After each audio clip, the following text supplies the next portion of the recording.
faith, living lost, never fade. Downsizing dreams, but the vision never swayed. Living large, more space, tiny homes and new craze. Stack on stacks, making moves in these real estate waves. Manufactured magic. Happy Sunday, everybody. I hope you're having a great week. So Realtor.com came out with a article talking about how homes, if you buy it during this window of time, could save you $14,000. We're going to be getting into that article. We are having a guest. She's just setting up. She just finished her open house. So she's just setting up for her live stream now. So, you know, she's coming, but we do have a guest today. One thing I want to tell everybody about. Last week, I introduced and told you about a way for you to call in and leave your calls for me, like your questions about real estate for me. When we put the number on the screen, it was the incorrect phone number. So let me show you exactly how this works right now. I'm going to go ahead and give it a call. So you're going to call the number 888. I'm going to give you the wrong number again. It's 255-0197. Let's see if I got that right. Yeah, I got it right. I remembered it. And so what you do is you're going to leave a call, leave a message for me. This is Kristina Smallhorn. Thanks for calling into my live stream. Who do I have the pleasure of speaking with? Kristina Smallhorn. Got it. Before you leave your message, could you please tell me your name and the city and state you're calling from? Baton Rouge, Louisiana. Thank you. And what's your name? Kristina. Great, Kristina from Baton Rouge, Louisiana. What's your question for the live stream? I would like to know what's happening with home prices today. Got it, Kristina. You'd like to know what's happening with home prices today? I'll make sure Kristina addresses that in the next live stream. Thanks for calling in. See you on the live stream. Goodbye. Okay, so you're going to leave that kind of message, right? And what I do is I download your voice. Your voice gets downloaded, and I will be able to put it on the stream. You're going to see how that works. And if you could pick any of the questions so that people will see how they'll sound when a question comes in. We're not going to answer this question right now. We'll do that a little bit later, but I want the audience to see how this is going to work for them. Just pick, don't pick the first one, pick the second one. It's really cool. It's very cool. So that way you can call in and leave your own messages. I don't know if Eddie, let me go ahead and see if Eddie can do it. Patrick, Phoenix, Arizona. I'm curious. I've been seeing a lot of information lately about investing in Section 8 housing. What are your thoughts on that? Okay, we're going to answer that a bit later, but that's what it's going to sound like. I'm going to go ahead and make the animations and put the captions on the bottom so it'll be easier for you guys to see, but you'll hear your own voice whenever you leave those messages. I think it's pretty cool. I'm very excited about it. You can let me know in the chat how you think about it. We're going to be getting to those call-in questions soon. I put a post out there. I got 5 questions for this week. Hopefully we'll get some more next week. But look, we have Angie. This is Angie. She's coming in from Austin, Texas, and she's going to be talking to us about the Realtor.com article that came out saying, hey, you can save $14,000. A lot of dough. What's going on, y'all? So you can, according to Realtor.com, you can save $14,000 on buying a home during this time. Okay. I mean, well, you know, let's show what the article says. Let's show what the article says.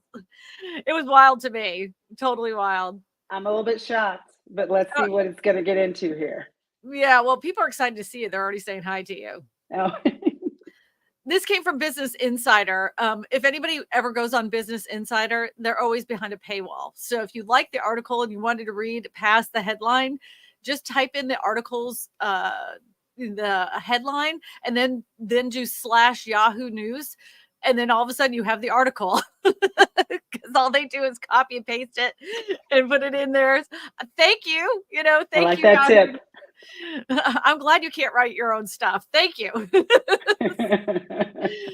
So the best week of the year to buy a home is coming up, according to realtor.com. Let's go ahead and scroll dolly down. Hello, Clark the Realtor. It's good to see you. Realtor.com says the week of September 29th to October 5th is the best time to buy. It's estimated that home buyers could save up to $14,000 from the summer median home price. Realtor.com cited the lower competition and the higher inventory in the post-summer period. Temperatures are cooling, but the year's hottest housing deals are still ahead. A new report from Realtor.com suggested that the best week of the year is just around the corner. Realtor.com said the prospective homeowners who buy between September 29th and October 5th could save as much as $14,000 in the summer's median price of $445,000. It is said that in a week in the past, market activity has slowed competition and has eased. For sale listings have picked up in the meaningfully.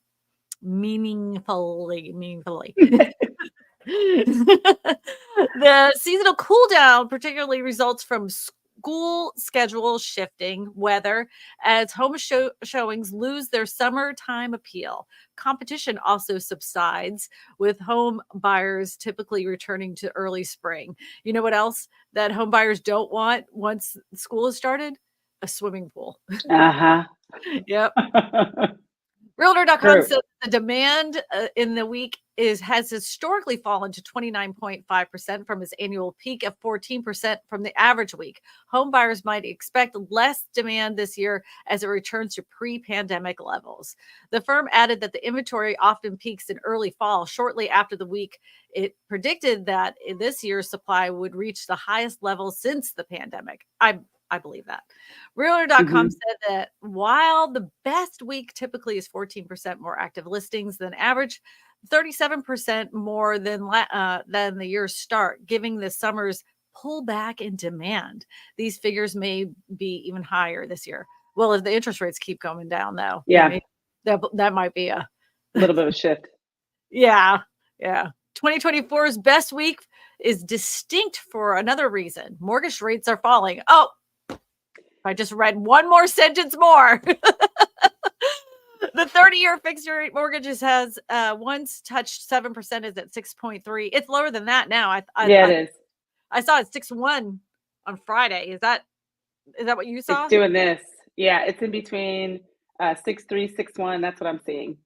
Yep. The Federal Reserve is expected to cut rates in mid-September, which could ease the borrowing costs on the housing market. Realtor.com anticipates that it will be addressing the affordability concerns for home buyers.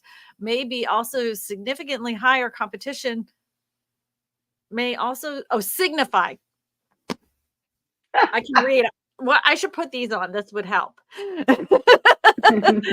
Signify higher competition in markets where elevated mortgage costs have priced out customers. Lower rates can revive the competition and defy seasonal norms. Much of these varies regionally. And the best week to come to buy, the best week to buy can come at a different dates in different metros. Your area has been seeing some price significance. You're in Austin. I'm in the Austin area, and yes, we've seen some interesting stuff going on in terms of home prices just, continuing to come on down. Like right now, for example, we've had a reduction just based on last month's stats.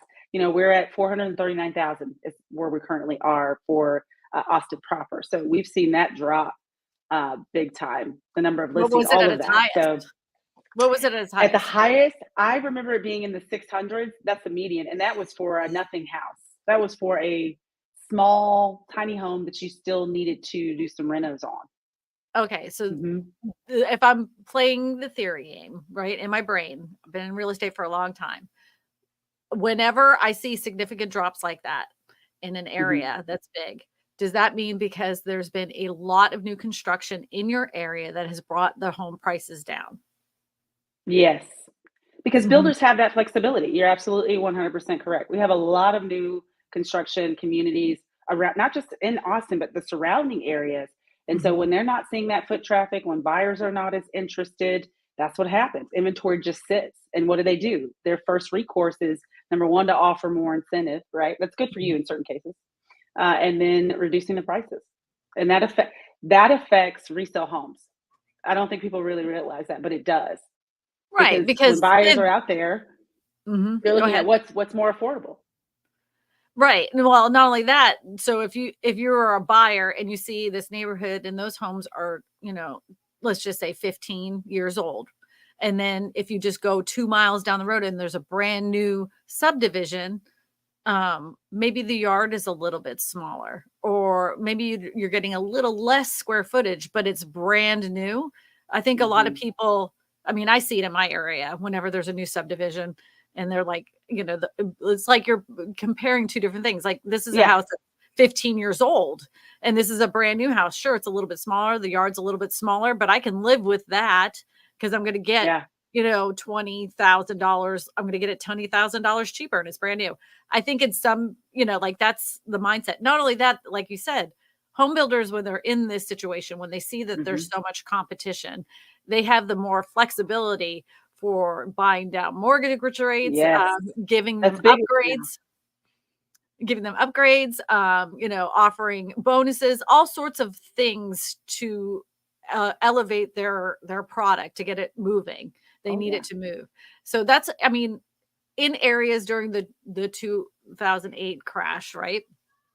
The areas that saw the worst price cuts or best price cuts, no matter how you're looking at it, Yeah. depends on how you're looking at it, were the ones that had tons of new construction. I happened to live in the Orlando area at the time, and there was a new subdivision every other block. I mean, it was going like crazy. So it was going like this, like super like Mhm. this. And then one day, it was so weird. It was like you couldn't see a for sale sign. And all of a sudden I saw one. And then I saw that one just sitting there. And then I saw 2, and then I saw 4, and then I saw 6, and they were just popping up like popcorn all of a sudden out of nowhere. Yeah. And I was like, and nothing was moving. It went from people standing outside in line to get to an open house, like it was crazy, to Mhm. it was like someone like turned off the light switch. And when you live in an area that has a ton of new construction, and then all of a sudden interest rates go up, the demand has gone down, you're going to see home prices come down. Oh, And yeah. That we see Austin remnants was of that hot. here. Austin was the Fire. hot. Yeah, it was so hot. It was ridiculous. And I saw those home. There was no way that that was sustainable. No No, way. no. No. We're seeing remnants of that even here. There's, as you will, they're calling it ghost towns, right? And those ghost towns or ghost communities are the ones that have overbuilt. To be honest with you, that's just the truth. In terms of them trying to estimate, okay, how many people are going to purchase a home? Are we still on the same trajectory? There's homes just sitting there empty. I mean, neighborhoods that aren't even fully completed out. I don't know what they're going to do. It's in the South Austin area, and they've got to come up with a different strategy to get people in there.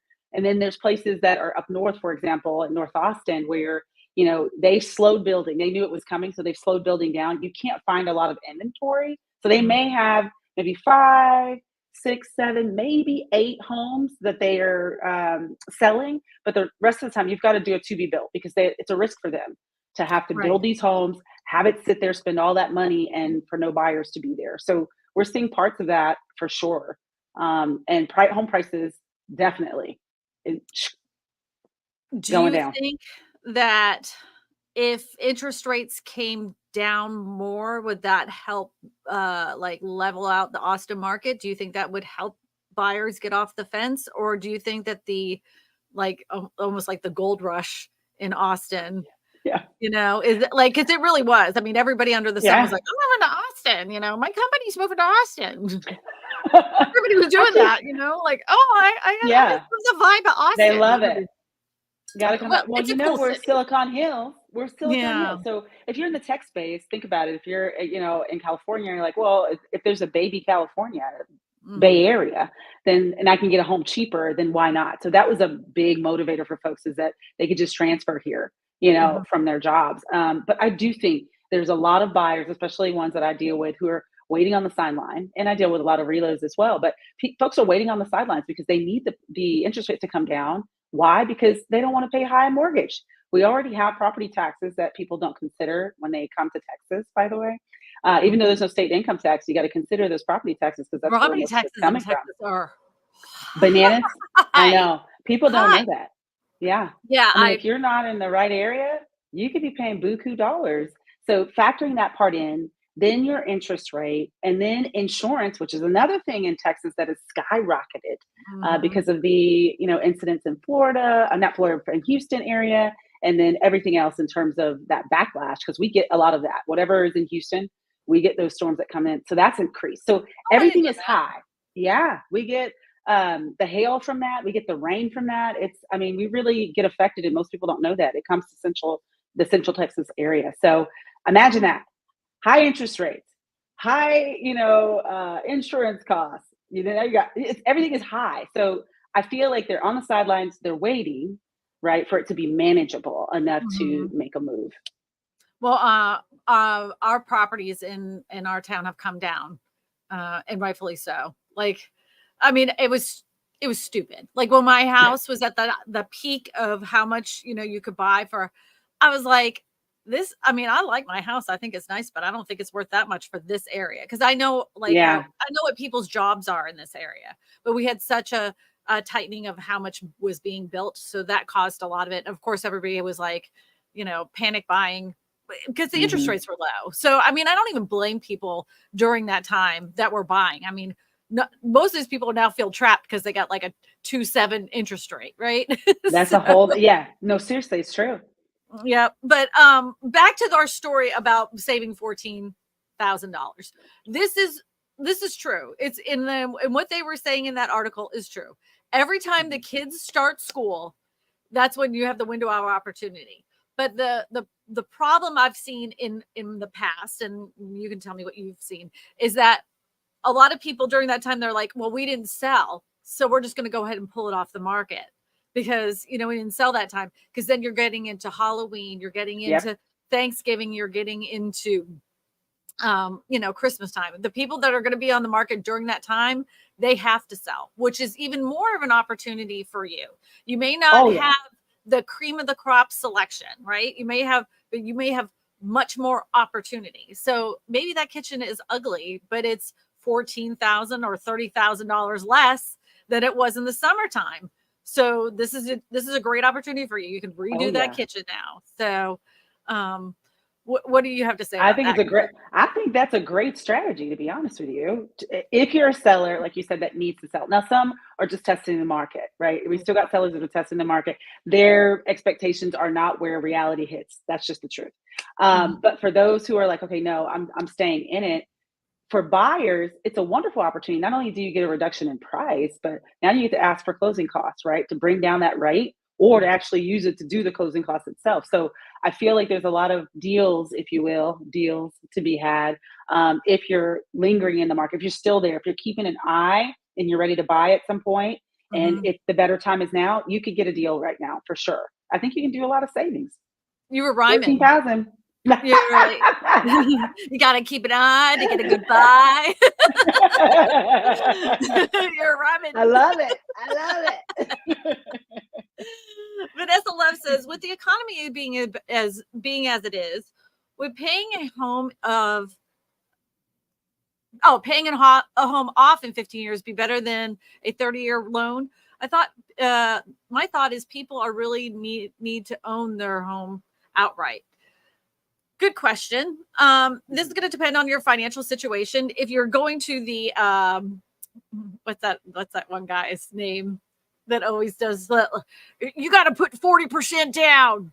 Oh, Dave Ramsey. Dave Ramsey, okay. Right? If you go to the Dave Ramsey School of Thought when it comes to houses, he says you should never do a 30-year loan. You should only do a 15-year loan, and you need to have 35% to put down on that house, and you got to have 10 years of reserves in your savings account. And, like he's living in a different planet. But anyways, I think for myself, if I didn't do a 30-year fixed rate mortgage, I wouldn't be in the financial position that I'm in, which is I finally was able to get into a house. If I had gone the route back in I think it was 2003, I bought my first house, or 2002, bought my first house.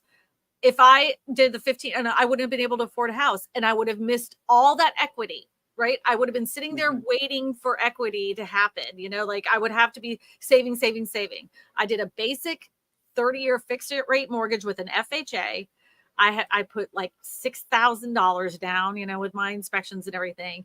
And in that short period of time, I was able to gain $100,000 in equity to take to my next house.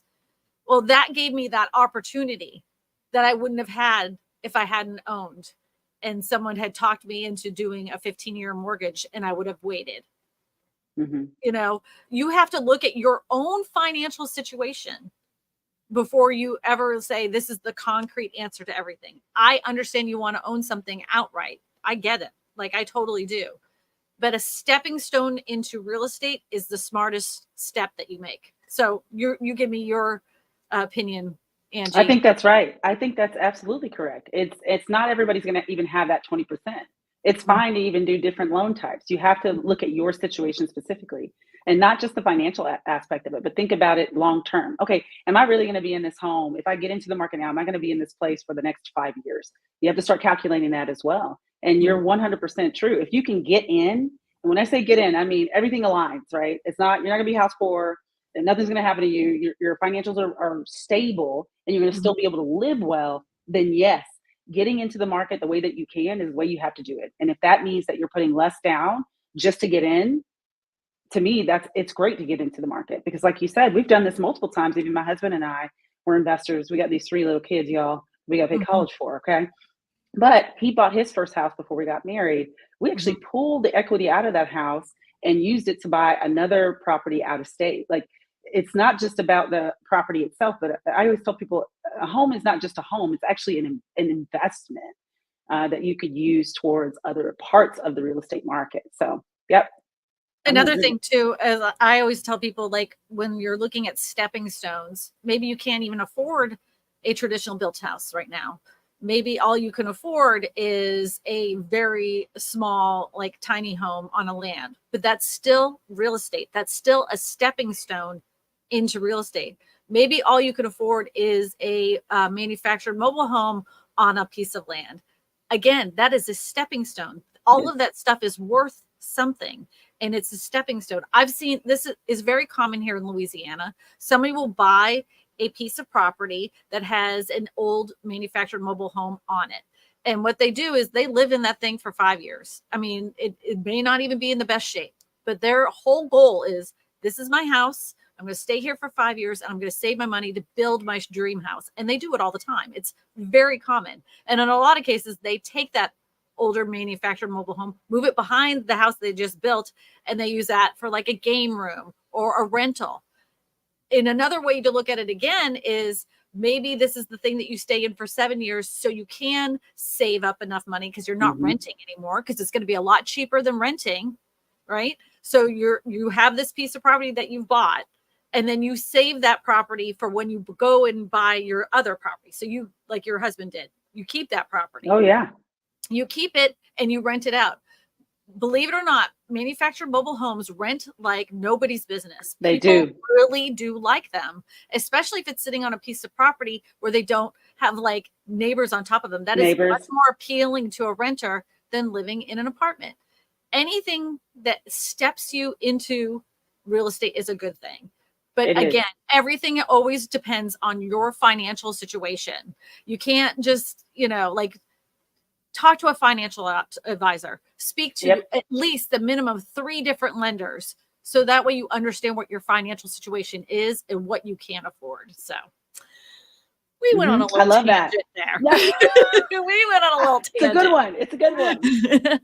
Money Sneaker 77. Good to see you, my friend. Says, how much can the average family with the average income actually save per month each year? Well, that has to do with their debts. Like, if the average family has the average debts, do they have college loan debts?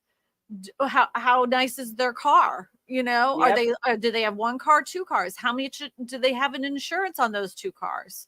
I mean, they're Are they like, carrying a mortgage? right. So it's called like, they call the DTI, debt to income ratio. The Mhm. average American, I think, family, I think they only make like, I think the average is like 67 or 77 It's something like that. thousand for a family of four. Most areas do not have a house for a family of four that is only earning $77,000 a year. I Mhm. mean, it's very typical. I know one place that does, because my kids and I've been researching. Pittsburgh, Pennsylvania. You could find Pittsburgh. you could find the cutest craftsman, beautiful homes, $120,000. Yeah. No joke. No joke. I was Okay. like, and they've got lots for sale. Like, it isn't slim pickings either. You Yeah. know, I was I like, love that. yeah. Oh, I was off. I wasn't 76. Oh, It's 80. 80, Okay. 80,600. So it actually went up because it was 76. So it's 80,000 in 2023. That's a 4% increase. Yeah, see, from 77,500. I was right. I look at these statistics all the time. So I should have gotten that right. Should have gotten that right. Beth R has a question. It says, would be pulling the equity from your current home to buy the next home minimize the amount you qualify for because of the home equity debt to income ratio? Oh, this is a lender question. I don't know how they figured that out. Mhm.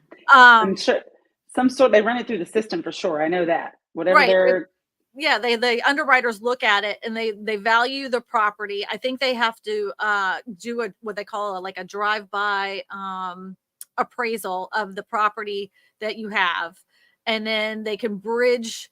There's a few ways they can do it. They can bridge the equity over. You could do a HELOC. There's 1,000 different ways you can do it. And then I know it still counts towards your debt to income, but then there's another way you can get to do this is you could take that house, turn it into an LLC, and then it becomes a business. Mhm. And then you take that equity out and then you buy your next house. So there's like 100 different ways you can do it. and type for sure. Yeah. And then that's important. That's why it's important to work with a good accountant and a good financial advisor to help you understand what the best way to handle this money in the right way. You're thinking, oh my God, this is going to cost so much up front, but it's going to save you so much more. So Yeah. You got yeah. to look at what we did is we had a drive-through appraisal. They do the whole sky, what do you call it, a satellite thing because they're trying Mhm. to do measurements. And then based on that, they give you a value of your property. And they run that through the system again because again, we don't know your debt to income ratio. So you have to find that out and they have to make sure that's in alignment. And then they give you a final value as to, okay, here's what you're 350,000. Mhm. And then they tell you how much you can take out of that, 80%, whatever the case may be. But yeah, you can skin that cat multiple ways. You just Mhm. got to figure out which one is going to be to your benefit and what you're trying to do and accomplish. So don't forget, Eddie, let's go ahead and put so Angie, you missed it. We right after this question, we actually have some call-in questions that people left on Oh, that's cool. Right. So we get to hear them or those questions, but we're going to do mini arts question first. It says, do you think the market is getting better as far as more homes available? And if so, what is the best time to buy? Well, that perfect stream for you to land on. So right now, school started and even there's going to be more available and the sellers are more willing to work with you. So right this window right before Christmas, from now all the way to Christmas, you're going to have the best opportunity to work with sellers to get the price that you want.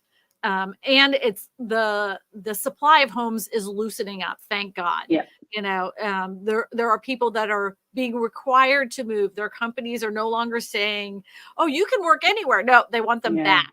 So some people are having to move back to California. I've seen that, which is like, can you imagine? Oh, I moved to Vermont. Now I have to move back to California. So this is the best time to buy. Not only that, interest rates have been coming down. There is anticipation that it should come down even more before the election. That always happens. It always happens. It's historical. Yeah.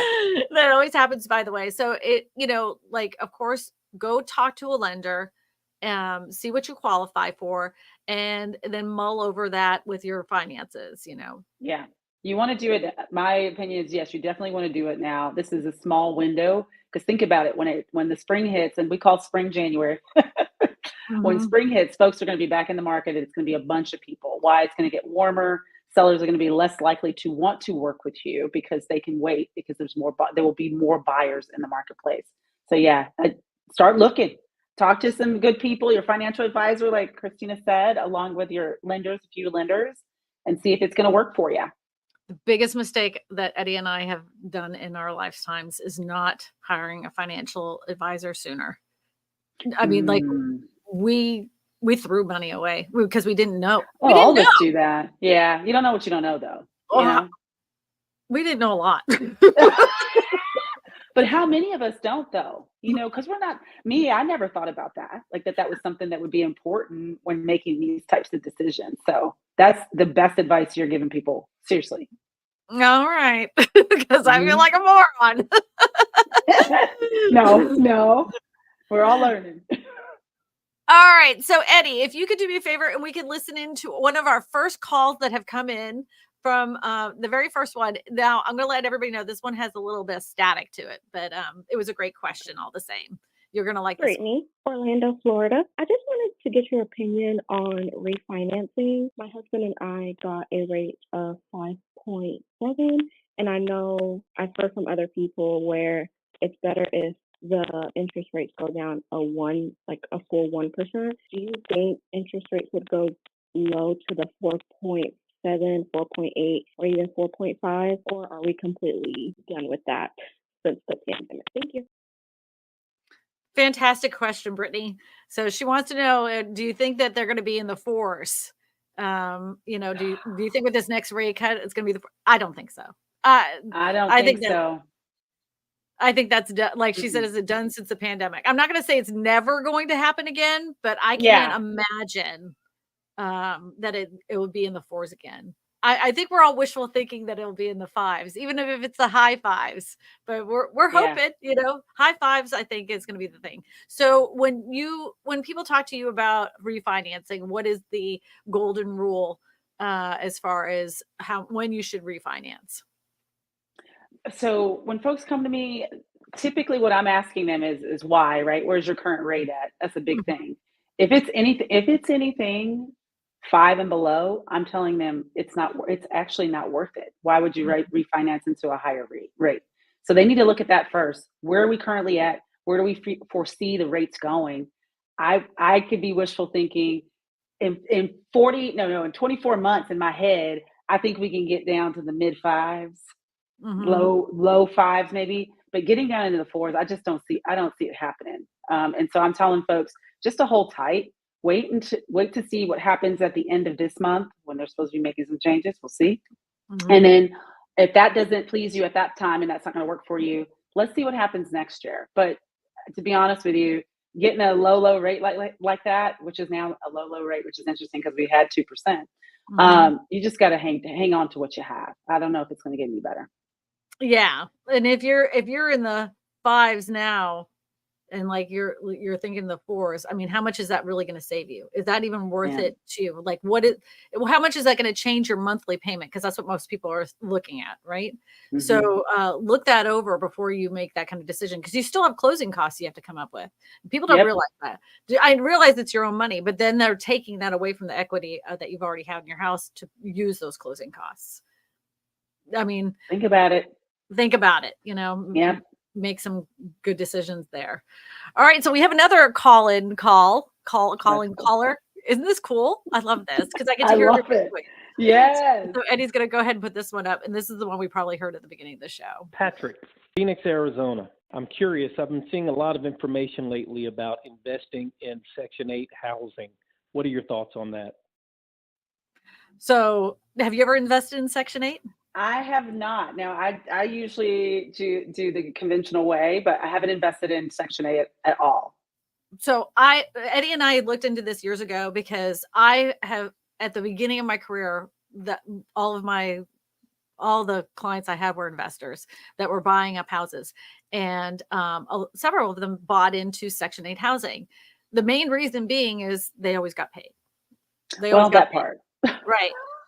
There is a maintenance requirement, and they do have, like, they do come out and inspect those homes. Like, they're great, but just know what you're getting into. You have to do a little investigating in ahead of time. But all of the investors I've worked with over time, they love Section 8 housing. That's part of their real estate portfolio. They have some like nicer houses. They would be like vacation homes that would only rent like during certain times a year. They would have some houses that were just the typical, middle class housing. Then they had, some of them even had mobile homes. Like they love mobile homes. Investors do. Oh yeah, it's great investment. Really well. They rent really well. And then they also had several Section 8 housing. But the thing is they always knew on the first of the month it was getting paid. And then it had to be inspected. And if there was a problem with it, Section 8 would come out and say, hey, you know what, these people are not taking care of it. Then they get off this Section 8 voucher. They won't even be able to be back on that list. So, you have to weigh out the risk reward on that. But like my investors love them. Eddie and I looked into it. We were going to do it. We were going to do it. We were having a hard time finding a house that fit all the criteria.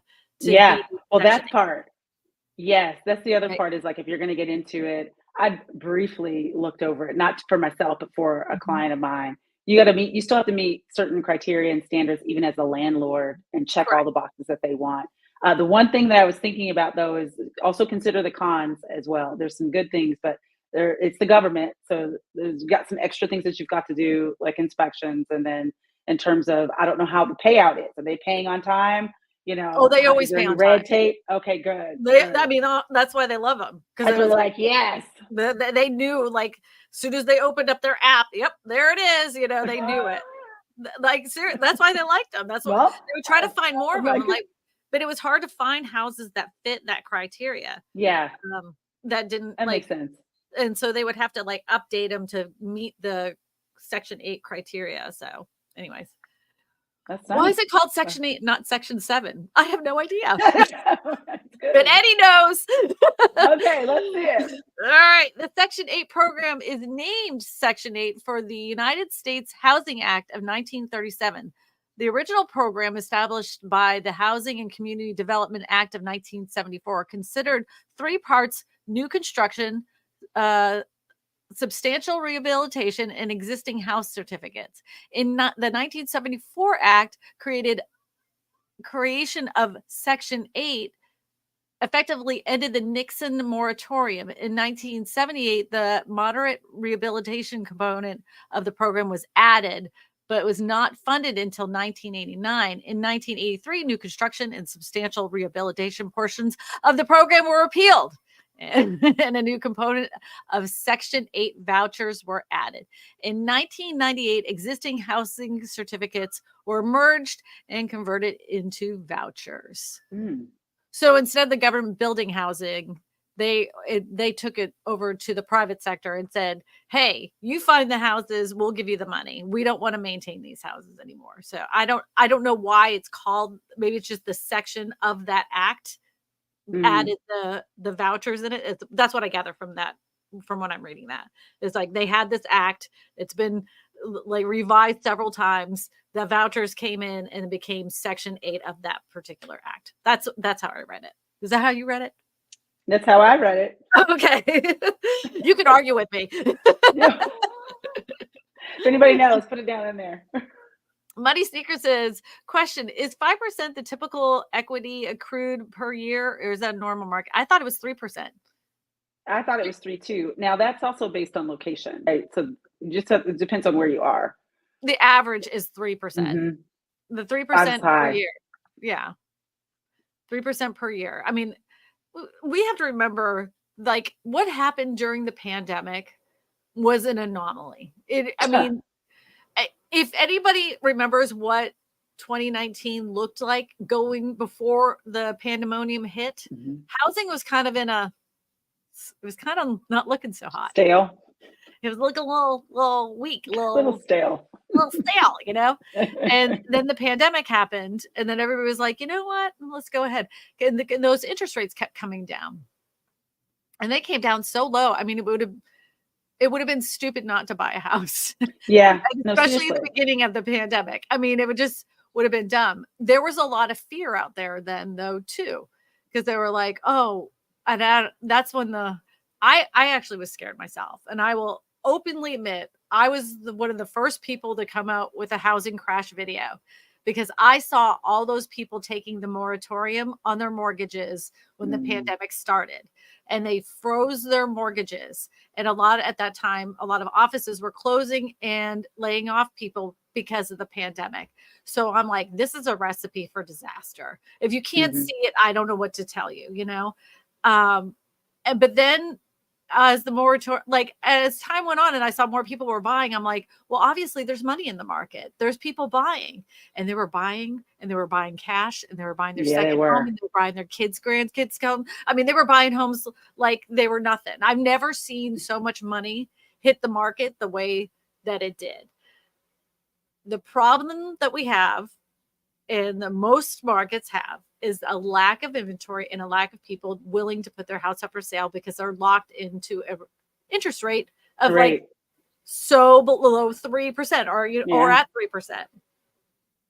Angie's market has seen more of a correction. It went like this. It went to the moon. She's in Austin, Texas. Oh yeah, we've touched it.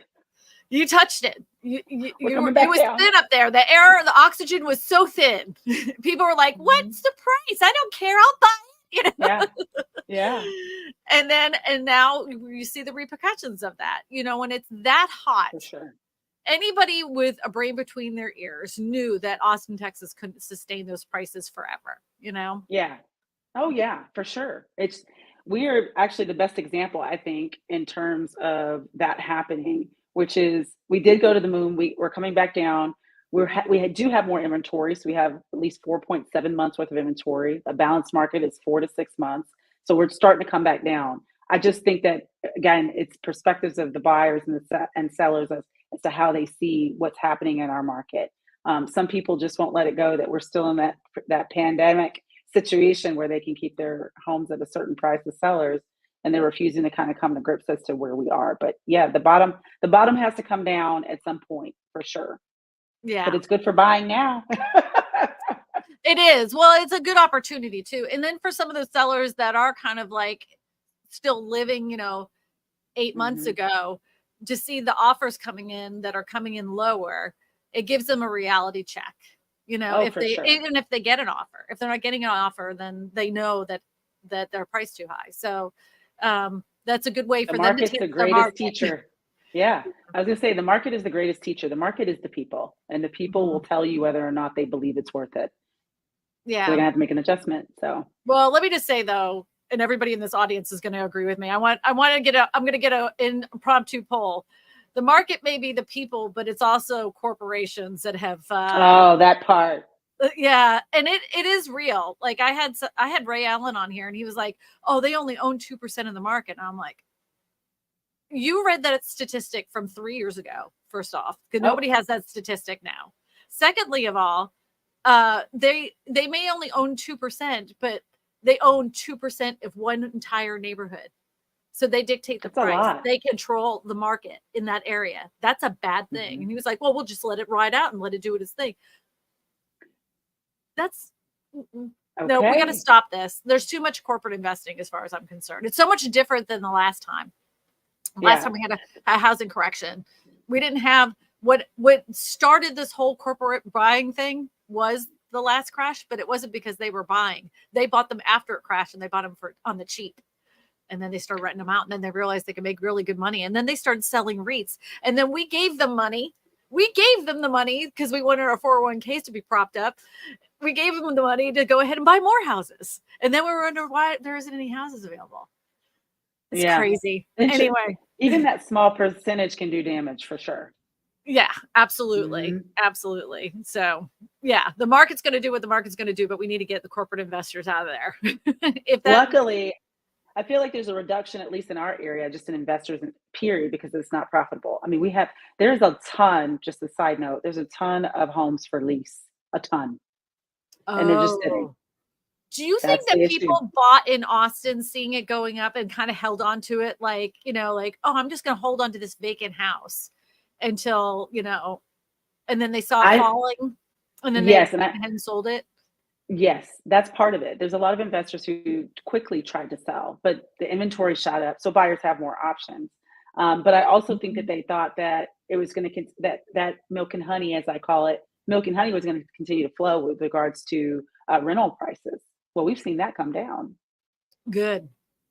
Y'all were stupid. It's good. Well, that was some dumb rental prices. That was some dumb rental prices. I saw somebody that they had a rent of $1,200 when the pandemic started. And then the following year it went up $400. And they were like, I don't know what I'm going to do because my job hasn't gone up that much. So they were like, well, I'm just going to have to buckle down. Then the following year it went up another $400. And they're like, I can't do it. But then they were kind of out of luck because of the fact that they had nowhere to go. Like if they everything was doing that. Yeah. So, but that was another corporate, little mingling right there because they all use that real page to adjust the prices for rents. They did a little coercion, got themselves in a little bit of trouble. The FBI didn't like that at all. They did not. They were like, nope. Yeah. Hey, Eddie, go ahead and put up another one of those calls, please, because we got. This is Alan Trauger. I'm in Orlando, Florida, just trying to figure out all the ins and outs of live streaming, what to do, tips, and everything else that's involved to be successful. Oh, Alan's a real estate agent. He wants to know how to do the live streams. Well, we don't really talk about that here. We talk about real estate, but I will tell you this, Alan. My friend Joe Eves and I have a course called the Real Estate Video Geeks, and we go over the live streaming in full detail. We have a whole course dedicated to that. You can go over to realestatevideogeeks.com and sign up there. So, yeah, Angie actually has. I'm a student of mine. I'm a student. Yes, I am. Okay? Yeah. It's incredible. Sign up. It's amazing. You're going to get a wealth of knowledge that you're going to be able to implement like today. And then you also get a chance to form these relationships with other agents and folks around the nation, which is pretty phenomenal. But yeah, you'll learn all that stuff. Come on. Yeah, we just met in Dallas last week or 2 weeks ago. Was it last week? Yeah. I don't know anymore. But last 2 weeks. I don't know. Other people's like, yeah, blaming investors is odd, somebody said. Really? I'm not blaming I'm talking about corporate investors. I'm not talking about the mom and pops that are trying to like no. I'm not talking about them. And that's what's so funny is that whenever you see a article, they're like, it's not corporate investors' fault. It's the mom and pops. They like to throw them under the bus. I'm sorry. Grandpa that owns 2 houses down the road is not the issue with the rental market. No. It's all you guys colluding with one another to make a set rate. And don't say you don't do it because you just got busted by the FBI.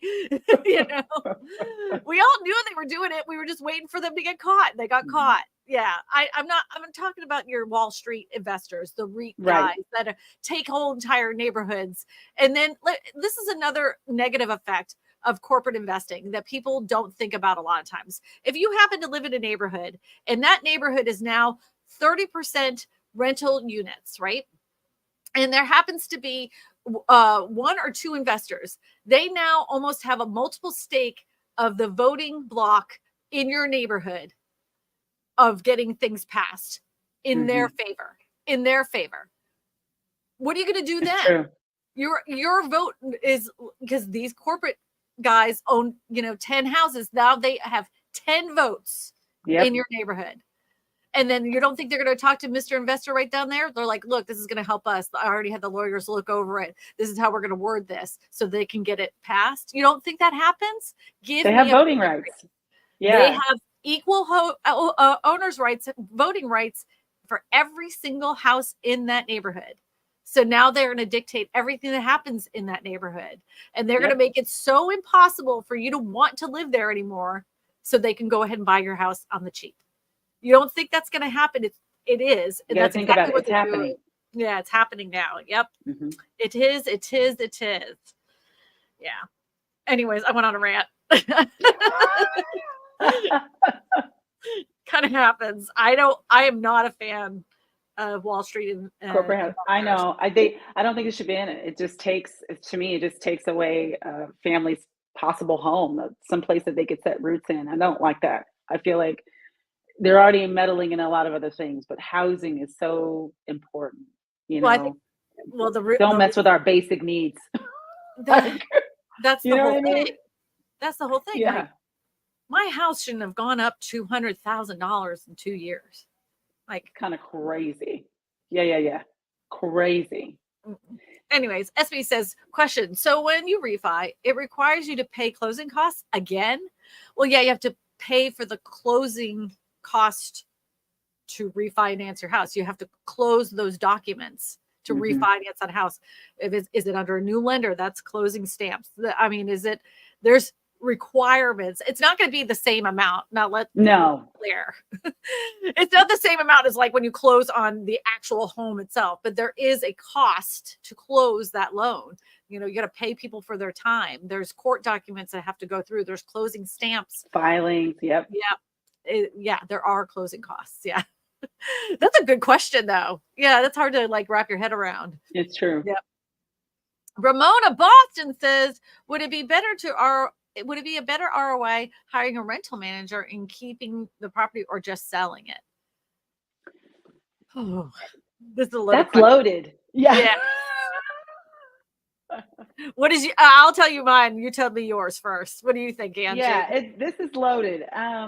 It really depends. Like, what's your goal? Is your goal to maintain or hold on to this property long term or short term? So those are questions that I have with that regard. Because sometimes, like for myself, I own property in other states. I manage them all myself, right? But I'm playing the long-term game. I'm not getting rid of these properties for another 15, 20 years, right? So that's one thing. And so it may be more beneficial to you, especially if you are not cash flowing on that property and you're having to put money in every month just to maintain it. We had to do one with one of ours. I was like, it's not worth it anymore. So if it's no longer worth it and it's not meeting the minimum requirements of hitting the mortgage, then yeah, considering selling could be a great idea. And that's what we did. We were like, this doesn't make sense. I'm paying $400 out of my own pocket because the rental market wasn't as strong anymore in that location. And so we sold it. You're gutsier than I am. Like, I'm one of these people that have to lay eyes on the properties that I own. Like, I cannot, it can't be so far away that I can't jump in a car and look at it. And we maintain them ourselves. Eddie, yeah. I say we, but Eddie does. Hey, we have a strategy behind that though. You want to know part of my strategy? It cannot be old. We do not buy anything out of state. I do not buy old properties. Yeah. Well, ours it's got to be new. But you're close though. Yeah, it's so right around the corner. Yeah. See, if it's close by, that's different. But if it's in another state where I can't get there fast, I need a new house, a new condo. So I don't have to worry about maintaining it for 5 years. My water heater's not going to go out. Or let's hope not. I had a spider web on my lens. Oh, I'm like, is that me? No, it's me. I'm trying to get the spider web. I was like, why is that there? No, I can see it with my glasses on. So yeah, that would be dependent on you. Like, how much is the management company going to cost you? How much is the rent going to cost you? All those things covered. And do you have anxiety like I do if you can't keep your eyes on it? Like, if I can't have my eyes on it, then I worry about it too much. Yeah. Real estate's an emotional thing pricey for me. It shouldn't be. They always say, take the emotion out of it. But when I own that sucker, I got to see it. That's mine. I want to see it. Meanwhile, I'm like, where at? Vermont? Let's go. I know. I know. I don't like, right now I'm so obsessed with Pittsburgh, Pennsylvania. So. You don't have family there. I have family there. I did not My know niece and nephew are there. Yeah. Yeah. Well. It's too cold. I can't. It's too cold. Yeah. I'm from Massachusetts, so it's not too. Oh, you're used to it. Well, then let's talk. Yeah, we'll talk later then. We'll talk later. Yep. All right, Eddie, go ahead and bring up one of our questions again, please. I don't care if it's a written one or it's a voice and call. This is Jessie Miller. I am in Sarasota, Florida. I want to know if I list my home at a certain price and I know that I listed it a little bit high, when would be the time that we do a price improvement? Ooh, good question. Did you hear that? Jesse, that was a good question. Answer. Mhm. Give me your Okay, answer, listen. Sandy. Listen, all the sellers out there, to include you too, Jesse. What you want to do is you really want to price it right the first time. Before you go live and have any eyeballs on that property, you want to list it at the best price.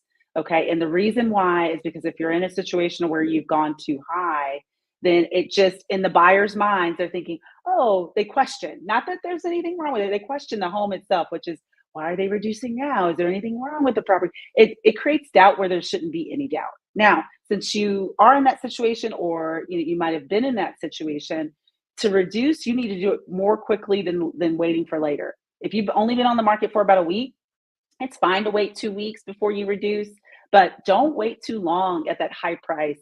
Again, the market will teach you in terms of, if somebody's interested, you're going to see the traffic that you want. You're going to get the showings that you want. People are going to come to the open houses. But if you don't get any feedback, meaning no one's interested, then there's a couple things going on. I always tell people there's two major things that go on when your house is not sold. It's price and condition. Those are the big things. So get ahead of it early rather than waiting. That's my opinion. The biggest determination if your house is priced too high is if you've had a bunch of showings and no offers. Another indication that your house is priced too high is that you had it on the market for over a week and you haven't had one showing. If you have had absolutely no showings in 1 week, you better reduce it. And I bet you $1 million that if you have a good qualified real estate agent that's looking at you and told you at the beginning, they said, hey, I really think that your house should be at 500,000. And, a lot of cases people say, well, my neighbor sold theirs for 520, but that was a year and a half ago. That was 2 years ago. Today's market, it's at 500,000. Well, and then your mind as a seller, well, I want to try it at 520 because that's what they got. If you have absolutely no showings, zero in 1 week, reduce the sucker to the price that your real estate agent told you to do it at. I know that, it's kind of like a punch in the gut when you're like, damn it, that neighbor got it. Like, I want that. Yeah. My house is nicer. I remodeled my kitchen, damn it. Yeah. My yard is green and that is brown. How did they get $20,000 more? Well, that was the conditions of the market at that time when they sold. Today's market reflects something else. So I wouldn't, if you've had zero showings in the first week, reduce it. Don't hold on. Don't wait. Don't wait. Do not wait. That's good. Yeah. Muddy Sneakers 77 said, you stated many times you don't see a crash, but a correction. What percentage of a correction on average do you anticipate? That's market dependent. It is. It depends on whatever location you're in. Like for Austin, okay, we're seeing a pretty big one right now, right? But you could go someplace else and see, I don't know, what is it? Who's doing well? Oh, let's talk about that. New Jersey. New Jersey's still doing fairly well, okay? In New Jersey, home prices are still quite high. Inventory is really low. And there's lots of people that still want to move out of New York City or wherever else to move to Jersey. So they're going to look a little bit different than Austin or even Florida or places in California. A crash to me, in my opinion, and everybody can tell me in the chat, you can let me know if you agree with this. A crash to me is that you see prices where they were in 2019. If you see home prices that were, at the start of 2019 were 200,000. Then after the pandemic was over, they got up to 423,000. Now they're back down to 200,000. That's a crash. That's a crash. That is a massive reduction in equity in the house, right? I do not predict that happening. Even in Austin, Texas, where they've had ridiculous amount of growth happening all over the place. The housing market there is going to correct. How low will go? I have no idea. Right. But I don't see, home prices dropping, 100, $200,000 in over a short period of time. The only catalyst to this, and I have maintained this for over 2 years now, the biggest indicator of what could happen to the housing market to make home prices drop super drastically is if the job market collapses. If we see huge amounts of layoffs, if we see lots of people going on strike, if we see that kind of thing happen, it will take a minute. It will take a hot minute, but you'll see more and more listings coming onto the market. You'll see more and more people willing to negotiate. You'll start seeing short sales. Those things take time. But for me to say that it will crash, it's almost impossible in a good portion of the United States because the supply of homes has never been there since before the pandemic. Yeah. I've been talking about the supply shortage of homes way before the pandemic. The reason why it became front and center and everybody finally was like, wow, we don't have enough homes built, was because of what happened during the pandemic. It finally made people open their eyes, So, I mean, you can look at in the other thing too, the foreclosure rate right now still is not at pre-pandemic levels. Not even close. So just people are waiting on it. Folks are still waiting on that crash. I'm with you. I don't foresee that happening. Yeah. In these larger areas. Mm-hmm.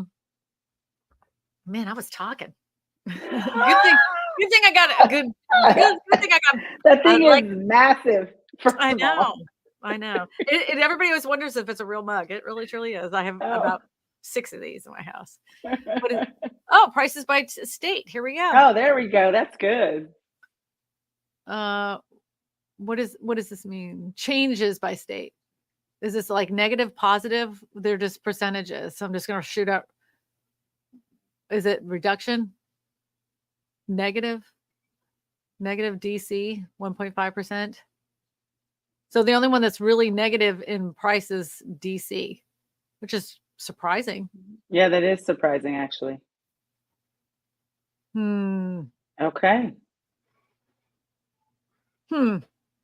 That's interesting. New Jersey's up 10%. Well, yeah. I'm glad you brought that up. Yeah. Our friend Jackie Baker, our mutual friend Jackie Baker, she's always talking about how they're not houses fly off. They're in a fight. Yeah, they're in a fight right now. Just trying to gain a property, get under contract. Debbie Brady, one of our moderators, she's in Maryland. She said the prices in Maryland are still going up. Oh, yeah. See? It's market specific for sure. Mm-hmm. Yep. I know that I kind of I occasionally leak over the chat. So I'm just going to let you guys know, if you have never been on our chat before, I have no problem talking about any policy that relates to housing, but who you're voting for and in the name calling and blah, blah, blah. I just don't want to hear it. But if it has to do with a housing policy, it has to do with capital gains policy about housing, anything like that, policies. But if you're going to throw my guy and my side and my girl and my side, I'm just our moderators know I'm not playing that game. I just don't do that. It's a real estate channel. We're talking about real estate.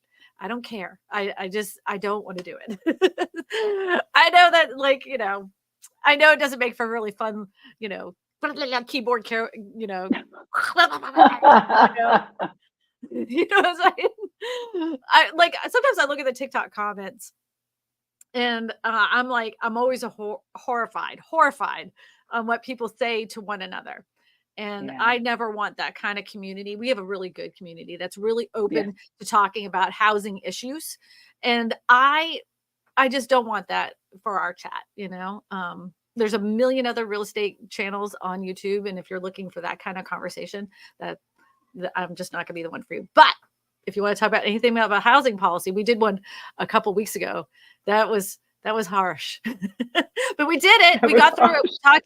We compared the two affordable housing policies between Trump and Kamala. We did them together. Yeah, I had 2 other real estate agents on, and that was it. When there was nothing, we were really good about keeping it just on the policy and what we thought about the policy.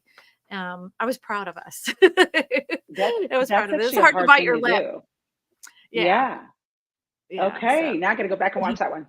yeah. That was the one where I got a fight with Ray Allen about corporate investors. Oh. Okay. Yeah. Now I really got to go back and look at it. See what y'all Yeah. got into. I love it. Yeah, exactly. Eddie, don't we have another calling caller? I think we have one more. Ooh, look, you can see my grays. Look at that. That's wisdom right Now there. look at this. Yeah, This look, is wisdom. the wisdom strands. My daughter used to say, "Oh, they're the glitter strands, Mom. They're like tinsel." Oh, wait a minute. I'll take that all day. Glitter Yeah, strands. look, my, Yes. my tinsel strands. Yeah. Eddie, do we have one more call? I thought we did. This is Geraldine Dudley calling, Buelleville, North Carolina. My question is, I was going into buying a home. I wanted to know if it's a good idea to purchase the land separate or with the home. Oh, she said land, right? Right. So she wants to, like, she's looking and she's like, is it better to buy the land separate and then like go ahead and put a house on it later? Or is it better to buy a piece of land that already has a house on it and like maybe she's going to build something on it later? Do you have an opinion about this? I do. I got a bunch of opinion. Me too. It all goes back to, again, depends, right? Well, can I for just, me, I got it. in Texas, you gotta get it Go out. ahead. You go. Like in Texas, in my area, you got to figure out, all right, are you willing to buy property that already has everything that you need on it already? Or are you talking about just raw land with nothing? Because you got to think about putting in your utilities, putting in sewage, you got to do all of that stuff. So that can be costly on its own. So you could have the land, but maybe you don't have the infrastructure just yet to put a house on it. So I'd be considering all those options. Is it something that already has it or doesn't? Okay, when are you going to build? Are you going to build now? Are you going to build later? So again, more questions to ask first before, having a direct answer for that. Kristina? You hit the nail on the head about the raw land. Because you could buy a piece of land and you think it's got everything. Yep. But then once you start developing it and then you get your surveys and you get your Army Corps of Engineers report and everything, you may find out you have a lemon. There is a lemon in land, believe it or not. And there's no lemon law to turn it back in, It's all yours. It's all yours. And you may just have bought yourself a very $50,000 of nothing, just dirt and trees, I always say to find like the best piece of land to me is the piece of land that either A, has an old rundown house on it or had a house on it at one time. That's the best piece of land. So a lot of times here in Louisiana, you can find a piece of land with an old mobile home on it. And I'm like, that's a gem. That is a gem, because what happens is that the land has value, but the mobile home has gone into such disrepair because it's, was built in 1967 or something like that, but it's still functional. But in order to get the loan, you can't count the manufactured home on it at all.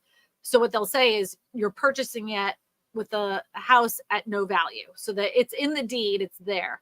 So that way you have to remove it, but at least you already know that it already has utilities. You know that it already has a well. You may have to update that well, but it's a heck of a lot cheaper than having to dig a brand new one. So that's how I would look at it. Raw land is you can really walk into a nightmare. Now, if you're just doing a piece of raw land for a campsite, that's different. Yeah. But not to build a home.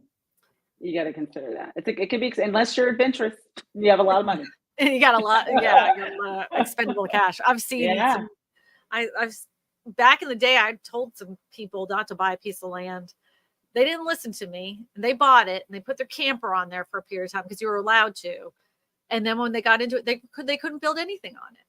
And I told them, I'm like, you needed to have that report done prior to purchase. They were super mad. And I'm like, thank God I document everything. Had it all documented, screenshot it, send it to them. Well, I just don't think it's fair. I told you not to do it. Yeah. Save you. Oh, that's what inspections are for.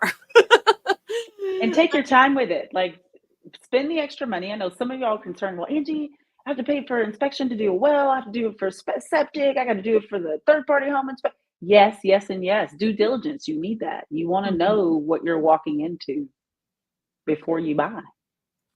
If you're really worried about land, I actually have a fantastic video. If you could just hit the tab that says most popular videos on my channel, it will say never buy this piece of land, never buy this type of land, or whatever like that, something like that. It's one of my best videos that takes you through the whole rundown of buying a piece of land and all the issues you can have. Watch it. I have a lot of really good videos about purchasing land. So I'm not telling you, Angie, I'm saying To the people. to the people. B1 for life. B1 for life. Oh, that's a cute name. That's a great screen name. It says B1 for life. What do you recommend? I bought my house in 2022 and the mortgage is doable, but I feel like I was sold a lemon. Having a lot of water issues, the previous owner failed to disclose. What should I do? Oh, okay. So if your home had issues with water prior to you purchasing and it was not in your property disclosure and they withheld that information from you, please contact an attorney. Like go ASAP. ASAP. If this is a known issue, everybody in the neighborhood knows that there has water issues and nobody freaking told you, you have a case on your hands. Yes, you do. Yeah. And like, look and make sure you have a bunch of documentation on this too. Look it up. Pull out your disclosures, have all that stuff ready to go, especially even when you call to do a consultation with a real estate attorney, for sure. Yeah. Yep. Debbie Brady says that video that I have about land has 2 million views. Wow. Come on, somebody. It's an older video. It's been sitting out there. That's like great, it's been shared several times. So, That's awesome. Hey, Eddie, do we have any more call-in questions? I don't know if we got through them all. I think we did. I don't know. He'll let me know if we have any more. He's good about that. I guess we do not. He's not going to tell me. I guess we do not. He's not saying a word. Oh, wait. There's something in the private chat he's going to tell me. Here we go. No, he didn't tell me nothing. He didn't tell me nothing. No. Well, you know, guys, in the chat, I want you to know. So this live call-in thing is going to happen every single week. So cool, y'all. I know. It's so cool. I'm just letting you know when it picks up the phone, it sounds like my voice. I recorded my voice and then the AI sampled my voice to ask you the questions like, where are you calling from? What is your real estate related question? The AI even knows that if you were say, well, what's the name of your cat? The AI will say, well, that's a really great question. I'm glad you asked about my cat, but let's stick to real estate.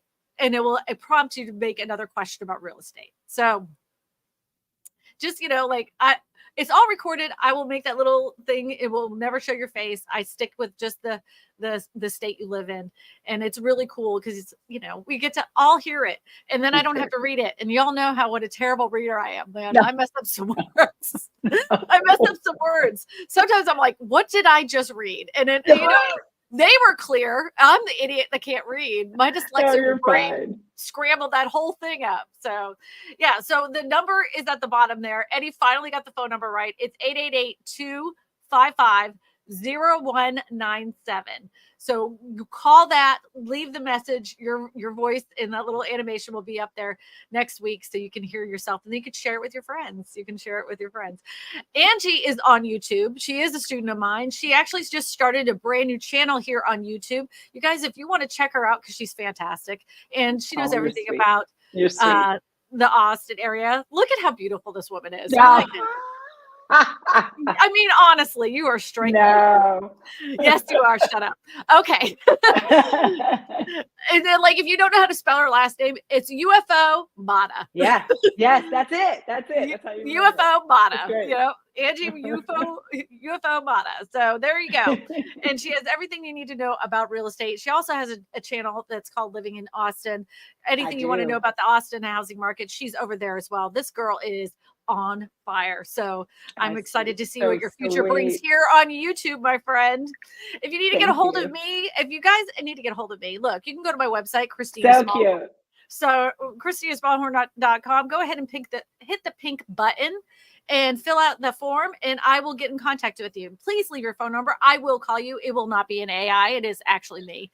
This week, I'm going to let you know, though, I am heading out of town. I'm going to Salt Lake City, Utah, and I'm going to visit a modular home factory to get the behind the scenes images of what's actually going on in the modular home industry. So, wow. I may not be able to get back to you this week, but I will get back to you soon. Angie, thank you so much for being a part of Streamer. Thanks for having me. And everybody, I want you to listen to this. I actually have a new theme song too. Eddie wants to show let's hear it. Yeah, Eddie wants to show you my I have it as a podcast. If you want to share this as a podcast, go anywhere you would listen to podcasts. Kristina's Smallhorn, Real Estate for Everyone. Now let's go ahead and run the closing video because I think this is so funny. It's so stupid. You guys are gonna laugh. It's so funny. Thank you, moderators, for keeping the chat clean and the political nonsense out. I appreciate you. You're the best. You're the best. All right, Eddie, run the.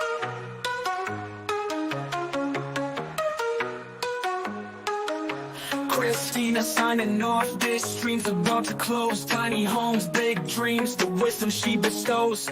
Real estate queen, always keeping us in toes. Hustle on 1,000, every vibe she shows. Goodbye, Kristina, see you next time. In a world full of chaos, you bring the prime. From modular homes to the mortgage climb. Catch you on the flip in the next rhyme. From mobile homes to mansion goals, Kristina's wisdom breaking molds. Dropping knowledge like we dropping gold. Fuel is locked in.